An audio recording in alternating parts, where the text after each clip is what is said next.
Donc on se dit qu'on va faire un défilé de mode en 3D. Puis en fait, on l'a pas fait en 3D, on l'a fait en vrai quand même. Puis on a aussi fait un court-métrage, une expo d'œuvres d'art liées à la marque. On a ramené la voiture du court-métrage, évidemment un pop-up store sur le lieu. Il y avait une buvette et même des DJ. On avait vraiment un événement complet. Salut, je suis designer. Je m'appelle Johan Wagernagel et depuis petit j'analyse ce que je vis et m'imprègne de ceux qui m'entourent. Ça éveille en moi toujours plus d'idées ambitieuses mais suis souvent limité par des contraintes techniques et financières. Aujourd'hui, l'intelligence artificielle nous permet de créer sans limite et je compte me servir de cette opportunité pour vous partager mon univers. Mon but est de voir à quel point les cartes sont rebattues et jusqu'où je peux aller en produisant mes idées et si elles peuvent me faire gagner ma vie. Alors si ça t'intéresse de me voir avancer, je documente mes expériences qui mêlent art et business. Bienvenue dans mon histoire.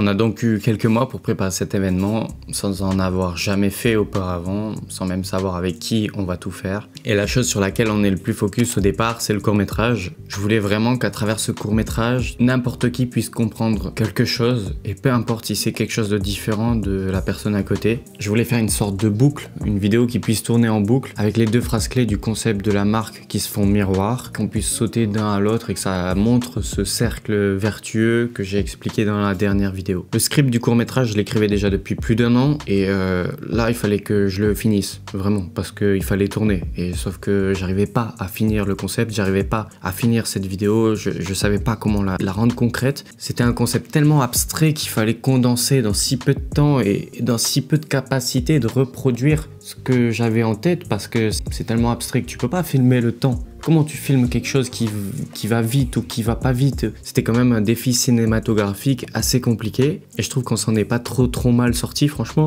Dans ce court-métrage, vous y voyez une voiture au style rétro qui a le pouvoir d'introduire la relativité sur Terre. Plus elle accélère, plus le temps de son conducteur s'écoule lentement. Et je voulais créer comme une addiction, une machine machiavélique dans laquelle tu plonges et tu ne peux plus ressortir. Dans cette voiture, plus tu conduis, plus tu as envie d'accélérer pour voir ce que ça fait, plus tu te sens en décalage avec la réalité puisque tout te paraît ralenti autour de toi, puis tu finis par être dans une bulle totalement distincte du vrai monde. Pour moi, c'est un peu une métaphore de la créativité. Plus tu crées, plus tu vas vite là-dedans, plus tu es concentré, focus dans ce que tu fais, plus tu rentres dans ta bulle, plus tu rentres dans un univers à part que beaucoup de monde a du mal à comprendre comme toi tu le vois, mais que plein de monde peut quand même apprécier et admirer. Et puis de temps en temps, tu as un retour à la réalité. Bref, et tu te rends compte que ouais bah attends, wow, qu'est-ce qui vient de m'arriver? D'ailleurs pour faire ce court-métrage, le tournage on s'y est remis 2 fois, une fois en juin, une fois en mars. Donc dans le court-métrage, il y a des passages qui sont filmés à 8 mois d'écart, ouais vraiment. Donc vous imaginez que l'événement se passe le 20 avril et qu'on a tourné le court-métrage le 3 mars. On avait qu'1 mois et demi pour faire le montage du court-métrage et qu'il soit prêt pour l'événement. Sauf qu'il n'y avait pas que ça à faire évidemment, nous on s'était focus sur ça. On avait aussi la création de toutes les affiches, c'est Valentin qui les a faites. Elles sont d'ailleurs disponibles sur la boutique si ça vous intéresse. On a créé le cadran solaire aussi dans ce laps de temps. On avait un contact métallurgiste, enfin quelqu'un qui pouvait nous fabriquer ça. On savait qu'on voulait évidemment créer une boutique, donc ramener les vêtements, ramener la voiture aussi sur le lieu. Sauf que le défilé, on savait pas comment le faire. On a petit à petit fait le lien avec une équipe qui s'appelle Apo et eux leur but c'était de faire des défilés pour des marques et ils avaient entendu notre projet et donc ça s'est fait naturellement, on s'est reliés, on s'est connectés et donc je leur ai laissé la tâche d'organiser ce défilé et ça s'est plutôt bien passé. C'est eux qui se sont chargés de trouver les mannequins, de créer les tenues pour chaque mannequin, évidemment de gérer la logistique pour savoir quand est-ce qu'ils pouvaient venir, s'ils étaient disponibles aux dates, etc. On a aussi Esaïe avec le Winger Bar qui nous ont aidés à faire la buvette sur l'événement, à trouver les DJ aussi. On est à peu près 1 mois avant l'événement, tout avance plutôt bien, ça va le faire. Sauf que on est tous en alternance et on travaille à côté, donc on n'a pas forcément le temps de s'y mettre à 100%. Faust, pour moi, ça a toujours été quand même un side project, faut le dire. J'ai toujours fait des études, j'ai travaillé à côté, j'ai jamais pu m'y mettre à temps plein et en fait, l'événement qu'on était en train de créer demandait un vrai travail de temps plein, sauf qu'on ne l'avait pas. Même si on était 1 mois avant, on n'était pas si tiré d'affaire que ça. Et on arrive très vite à J-4 et là, c'est un peu la merde. Je me souviens et ça me marquera toujours, cette semaine-là, j'avais tellement de choses à faire que quand je me déplaçais d'un point A à un point B, je courais dans ma vie, partout. Même dans mon appart, parce qu'on a eu des problèmes avec l'école. Au dernier moment, des gens qui nous avaient dit oui il y a 4 mois pour faire l'événement se réveillaient en mode Ah, c'est maintenant. Ah, mais on n'était pas au courant. Bah, il fallait nous prévenir plus tôt. Il y a personne pour vous laisser le campus ouvert. Ah, pour louer les lights. Louer le matériel musique. On vous avait dit oui. Oh, bah c'est étonnant. Non, mais nous, on n'a pas de budget. Et là, je comprends que c'est un peu la crise. Les gens disent des choses, les gens se souviennent pas, ou font les morts, ou j'en sais rien, ça se relaie mal. Et là, je commence à découvrir un peu la gestion de crise. Et je me prends tout sur les épaules. Forcément, c'est moi le créateur de la marque, c'est moi à l'initiative de l'événement, donc toutes les conneries. C'est ma faute et il n'y a pas de souci là-dessus, c'est en vrai logique, c'est moi qui suis responsable. Sauf qu'on est beaucoup là, ça fait peut-être une 30aine de personnes liées à l'événement. Toutes les conneries de tout le monde, ça me retombe dessus. C'était spécial à gérer et une très bonne expérience en vrai. Prenons le temps de faire une pause dans l'histoire pour souffler un petit peu et aller chercher un verre d'eau. La suite vaut le coup que vous soyez bien installés, vous n'allez pas être déçus. Et je profite de cette accalmie pour vous parler du fait que j'accompagne des créateurs et de manière générale n'importe quelle personne qui souhaiterait entreprendre et qui d'une manière ou d'une autre aurait besoin de communiquer, brander pour vendre son projet. Ça fait 8 ans que je crée des belles choses, le branding, la communication et le marketing, je commence à m'y faire. Alors si ça t'intéresse que je t'accompagne sur ton projet, je te laisse un lien dans la description sur lequel tu peux t'inscrire pour venir me parler. Je me permets aussi de rajouter que si vous aimez mon contenu, vous pouvez vous abonner à cette chaîne YouTube. Je raconte mes aventures entrepreneuriales, qu'elles soient passées ou en cours. Bienvenue.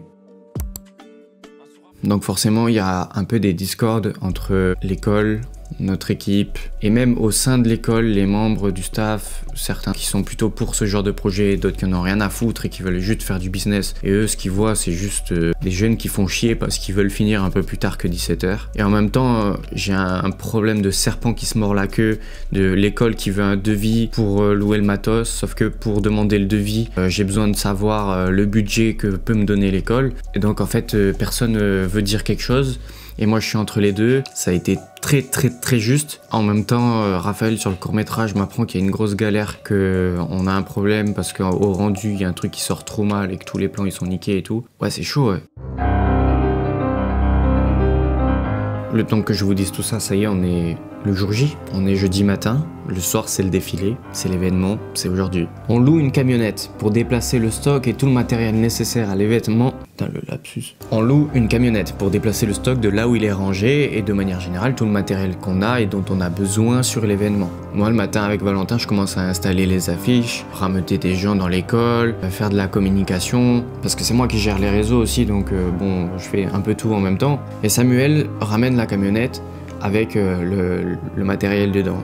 Quand il arrive, il m'apprend que il a tapé la camionnette. Vraiment, la carrosserie, elle a enfoncé et tout. Pas rattrapable le truc, ça fait plaisir. De bon matin, la caution qui saute. C'était dans le stress, t'as ça qui arrive, tu fais « Ah !» La rentabilité qui vient de sauter, nickel. Donc c'est bon, on a le matériel dans la camionnette, on doit tout transvaser jusqu'à l'école, donc on fait des allers-retours et tout. Sauf qu'il m'explique que quand il est arrivé à la boutique de location de matériel, le devis n'était pas signé, la caution n'était pas payée, et donc il vient de sortir je ne sais plus combien de centaines d'euros de sa poche, juste pour la caution. Donc le matériel que j'ai dans les mains là, et que tout le monde va toucher, en croyant que c'est à l'école. S'il y a un coup de pied dedans, un verre de bière dedans, c'est de nouveau 1000 balles qui sautent. Donc le stress commence un petit peu à monter. À midi, on arrive quand même à se prendre une petite pause pour manger tranquille dans le parc. On s'assoit dans l'herbe, Samuel tâche son pantalon blanc. Tout est parfait, c'est le petit bonheur. On se pose, on essaie de relativiser, de se rendre compte que maintenant on n'a rien à perdre, on y est, il faut tout faire. Et en fait, on a fait le plus gros, il faut kiffer le moment, on verra plus tard. Pour les problèmes d'argent et les trucs comme ça. Début d'après-midi, c'est l'arrivée de l'équipe Apo, du coup, sur place, qui commence à mettre en place les tenues, à repasser les habits, pour qu'une fois que les mannequins arrivent, tout soit prêt, et qu'ils aient juste à voir leur tenue, s'habiller, que tout soit prêt, quoi. Bonjour à tous, bienvenue dans ce vlog Apo X Post, l'event. J'ai craché sur la caméra. Ici, tous les vêtements qui vont être présentés pendant le défilé de et toutes qu'on les va couleurs, porter et ça du va vert, être génial. du rose, du blanc, du bleu, du noir. Insane. Moi à ce moment-là je suis un peu dans le rush et je sais pas à qui filer la caméra pour filmer tout ce qui est en train de se passer. Donc je me dis bah, tant pis, j'improvise, autant le faire d'une manière ou d'une autre et on aura des rushs. Donc je la file à un gars qui était de l'équipe Apo, qui fait de la communication normalement et qui est pas dans l'audiovisuel. Donc je suis désolé d'avance, les plans qui vont suivre sont faits par un amateur, faisons avec. Alors ici, nous sommes dans la pièce fourre-tout. Donc Lola qui s'est initiée présentatrice télé du backstage, bon ben on va la suivre. Tout le monde est là vêtements, comme vous pouvez le voir, nous avons une team Eva Jojo. Ils sont là, ils se crament les doigts pour qu'on porte des vêtements qui ne soient pas froissés. Ici, on est sur des petits essayages. On a Inès, une des mannequins ici, qui est en train d'essayer sa super veste qui est hyper belle en plus. Voilà, et ça c'est la petite zone avec les vêtements de tout le monde. Comme tu peux le voir ici, il y a le numéro des tenues par personne. Donc là c'est Inès qui essaye ces petites affaires. Le fameux t-shirt spécialement pour l'occasion qu'on va tous porter à la fin. Ça va être génial, on va tous l'avoir, ça va être trop beau. On a fini des choses au dernier moment et là Valentin faisait encore des visuels pour guider dans l'événement et tout. D'accord. Et t'es en train de te prendre la tête un petit peu. J'ai l'impression que t'as pas l'air hyper ravi de faire ça. Ouais. En plus, il est dans un petit bureau, genre. Ah, d'accord, il nous a demandé de partir, donc on respecte. Ici, ça. Putain, c'est vrai qu'on avait encore des cartons comme ça. Alors maintenant, c'est plus stocké comme ça. On a les vêtements dans des sacs plastiques séparés et tout, mieux protégés.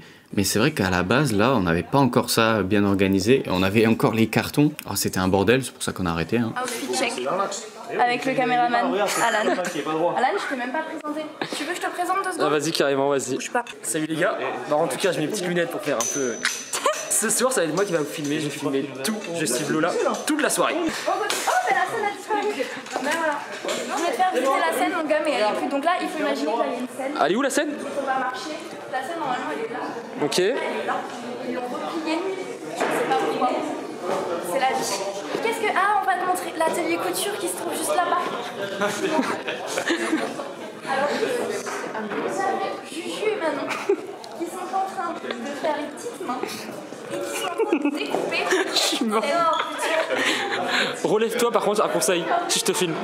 Et vous voyez qu'il y a les filles qui étaient en train de couper le tissu à la bonne taille parce que vous avez vu les podiums c'était en hauteur mais dessous c'était pas très joli. Du coup on voulait mettre un contour pour que ce soit un peu plus joli et on était allé chercher un jour avant du tissu de la bonne couleur pour que ce soit dans l'ADA et tout. Donc là elles sont en train de découper le tapis, enfin le tapis qui du coup sera par-dessus la scène parce que la scène elle est en matière un peu brute et tout. Ça va être bien, hein. Ça va être super. Et là-bas tu as la cabine d'essayage qui va servir à la clientèle à la fin quand on va ouvrir le pop-up store parce que du coup après le défilé les vêtements le concept c'est quand même de les vendre. Coucou. Pas du tout creepy d'avoir une caméra en haut d'une cabine d'essayage.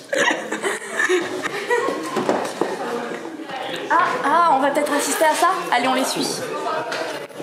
Tu veux mettre allongé par terre que je mette l'escargot sur toi? Mais bien évidemment, et les bras tendus même si tu veux. Salut. Salut. Photographe. Oui, Scarlett. Exact, j'ai oublié ton prénom. Lola. Désolée. Lola, ok. Vas-y, go. Tu es désormais le Christ. Oh waouh. Attends, c'est trop d'honneur. Ouais, c'est juste, t'avais pas envie de le voir. Ouais, t'es le roi soleil, on avec ça. Attends, hein. Quelqu'un peut pas reprendre Ouais, mais il faut mettre 4. Non, mais t'inquiète, tu veux me le poser. Ok, d'accord. Je dois continuer le vlog. Oui, bah oui. Est-ce qu'on va harceler Oyana et Pauline là-bas? Vas-y, go. Allez, c'est parti. Est-ce que vous voulez faire partie du vlog? On parle de ma soeur à chaque fois. Je crois qu'il y a Aurélien qui a faim. Aurélien, quelque chose à dire? Je me régale. C'est un bon moyen de rater des cours. Le bâtard. Et toi, tu fais quoi du coup Dans la vie, tout ça? Moi j'observe. Je suis observateur. Donc là, en fait, c'est un peu périlleux parce que du coup, il faut réussir à poser ça, sauf que ça pèse de ouf. C'est vrai qu'on a galéré à monter ce cadran solaire sur la grille en haut. En fait, on voulait le suspendre et qu'il soit bien en valeur quand on arrive. On voulait mettre un éclairage en dessous et tout. Sauf que, effectivement, c'était un peu haut déjà et on trouvait pas un moyen de l'accrocher stable parce que s'il y avait un peu de vent, il pouvait tomber et tout. Ça devenait dangereux. On a finalement réussi à l'accrocher, mais malheureusement, un peu haut et personne ne l'a vu le moment de l'event alors que c'était quelque chose dont j'étais assez fier quand même. C'est un peu l'essence de la marque, le cadran solaire, c'est notre emblème, c'est notre logo donc j'aurais bien aimé qu'il soit un peu plus mis en valeur mais bon, on a essayé, on a raté, c'est pas grave, on apprend. Je ne sais pas à qui elle est, je ne sais pas à quoi elle sert, mais elle est là.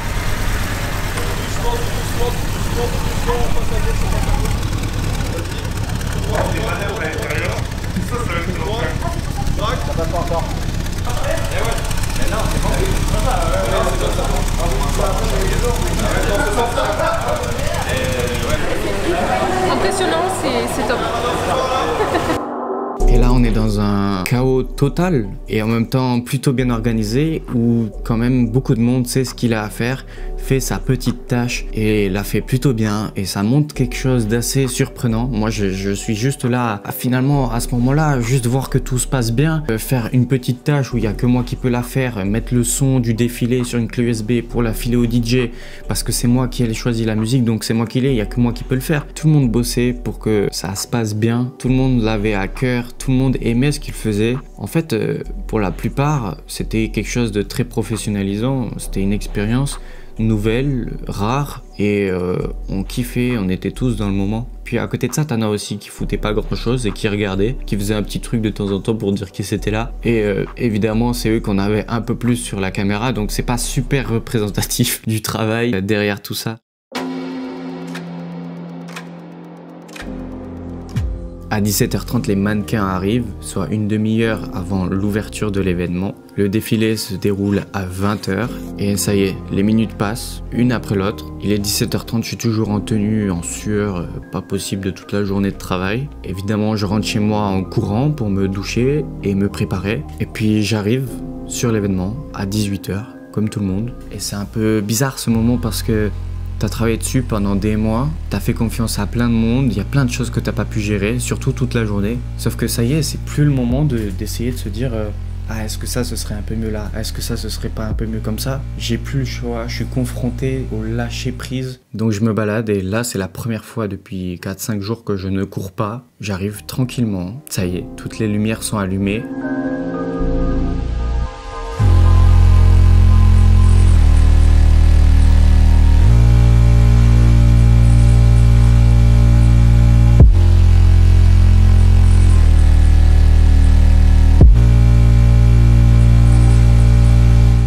Je sors de la partie publique pour rentrer dans les backstage et je rejoins les mannequins pour aller leur dire bonjour quand même, les rencontrer pour certains que je ne connaissais pas. Et puis je vois qu'ils sont très concentrés en train de répéter et tout et c'est là que je comprends qu'il va falloir que je défile moi aussi, que je monte sur scène. Lucas m'avait pas averti à l'avance, mais ouais, il avait prévu dans sa chorégraphie que je fasse le dernier passage avec les mannequins, comme un mannequin. Et bien sûr, en tête de podium, parce que j'allais pas me mettre derrière, c'est moi le créateur, et c'est vrai que c'est logique. L'important, c'est que vous soyez à l'aise et que quand vous arrivez ici, je sais ce que j'ai à faire. Allez, on y va. Une fois qu'on est ici, on compte jusqu'à 4, parce qu'on a 8 ans. Une fois qu'on a fait 4, on change un petit peu, ok? Ça n'a pas besoin d'être grandiose, hein, je le répète, ça peut être 5, 6, 7, 8.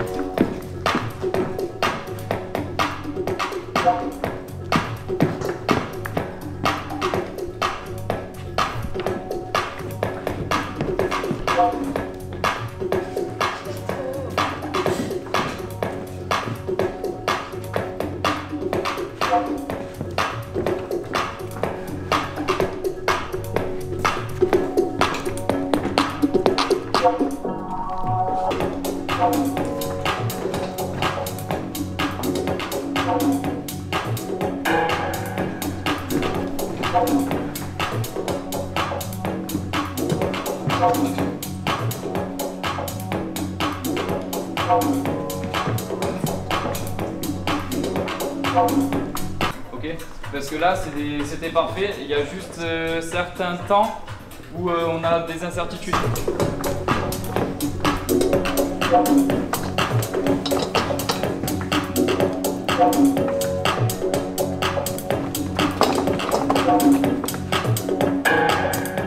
Les répétitions se passent, tout le monde est très professionnel, c'est magnifique, ça me rassure, je sais ce qu'on doit faire. Puis je redescends et je reviens dans la partie publique et puis je continue à parler à du monde, tout le monde veut me parler, forcément je suis le centre de l'attention, c'est un peu particulier, j'ai pas l'habitude. Puis bien sûr il y a des gens que je connais, ma famille qui est là, donc voilà, tout est là. Ce dont je parle à tous mes proches depuis des mois, c'est maintenant. Ce pourquoi je fais de la pub depuis 1 mois et demi, c'est maintenant. Et tout le monde est là pour voir ce que j'ai créé. Et c'est une sensation géniale, où tu te sens pas jugé parce que les gens ont décidé d'être là. Les gens ont fait l'effort de venir pour voir ton art, voir ce que tu proposes. Donc, ils peuvent être déçus, ça c'est sûr. Mais déjà, ça n'a pas été le cas. Et puis, je sens déjà cette atmosphère où tout le monde kiffe. Et je me sens en confiance parce que je suis entouré de ce que j'ai fait moi, de gens compétents et ça se passe bien. Les minutes défilent et 20h approche. 10 minutes avant le défilé, je disparais dans les backstage de nouveau. Je rejoins les mannequins qui sont prêts, bien habillés, pomponnés, maquillés. Dernier petit briefing de Lucas qui met en confiance. Puis on commence à entendre la voix appelant le public à se rassembler autour du podium, signifiant que le défilé va bientôt démarrer.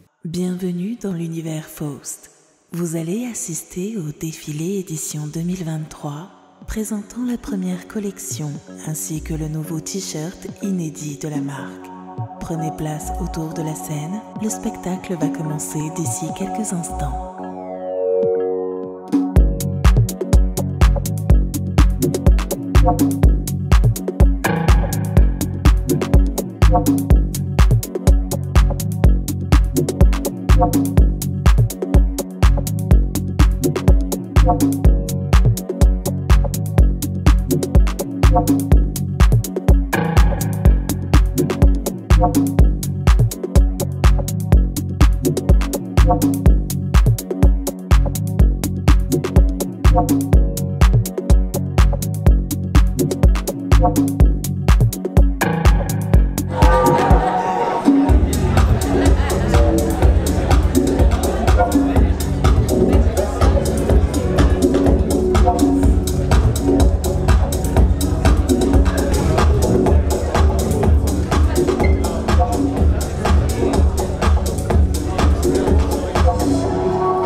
Dans les backstage, j'ai aucune idée de combien il y a de monde exactement devant la scène et surtout je suis le dernier à monter sur scène, donc une fois que les mannequins sont tous déjà passés une fois, je leur demande alors il y a du monde? Ils me font ouais, il y a du monde, puis ils passent une fois, une deuxième fois et le troisième passage, on est tous habillés pareil avec le t-shirt spécialement créé pour l'événement. La musique est prenante, rythmée, un peu mystérieuse, un peu stressante, mon cœur bat fort mais pas forcément vite. Dans 5 secondes, c'est toi qui montes la marche et j'y vais.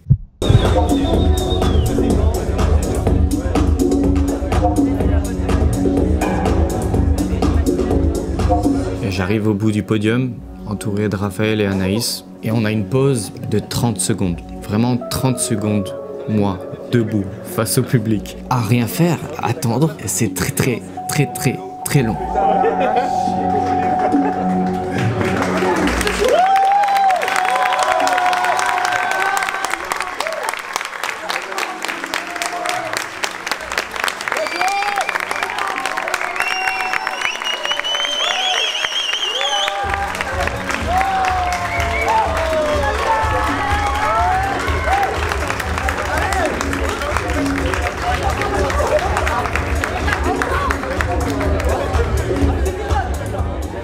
On me dit, mec, personne t'a entendu et tout, il faut que tu y retournes.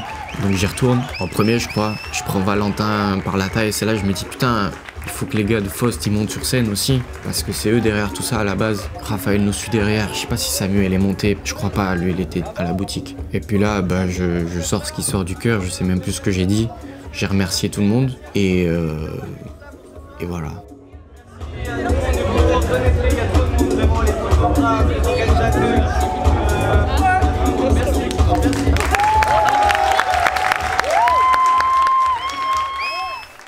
Et j'en profite pour vous remercier, vous aussi, derrière votre écran. Ok, je parle à une caméra dans mon appart, mais finalement, il y a bien plus de monde qui vont voir cette vidéo que les 300 personnes qui étaient là le jour J. Forcément, dans les backstage, ça explose de joie, de soulagement, de relâchement de pression. Tout le monde est trop content de ce qu'on vient de faire. Dans l'engouement, Lucas propose de refaire le défilé une deuxième fois dans 1 heure. Puis heureusement, Franchement, tout le monde était hype, avait envie de le refaire et tout. Et je sais pas, j'ai eu ce truc de me dire, non, dans 1 heure, les gens seront partis. Ça fait 1 mois qu'on communique sur 20 heures. Les gens qui l'ont raté, ils vont pas venir plus tard. S'il y a 3 pélos qui l'ont raté, c'est pas grave. Finalement, sur la soirée, on a vendu pas mal de produits. C'est notre plus grosse vague de vente. Ça a fait connaître la marque. On a eu une vague sur les réseaux aussi, forcément, parce que sur Toulouse, des défilés, il y en a pas tous les 4 matins. J'aimerais sincèrement remercier toutes les personnes qui, de près ou de loin, ont participé à cet événement. Je vais éviter de citer tout le monde parce que je vais pas m'en rappeler, il y aura des crédits. Si vous êtes nouveau, n'hésitez pas à vous abonner, c'est important. Moi, je partage mes créations artistiques et ma vie entrepreneuriale. Vous voyez, je pars de rien et j'ai quand même fait des choses qui sont plutôt cool, plutôt stylées. Et c'est que le début, on va en faire encore plein. Donc j'aimerais bien que le message de cette vidéo, ce soit, si vous avez envie de faire quelque chose,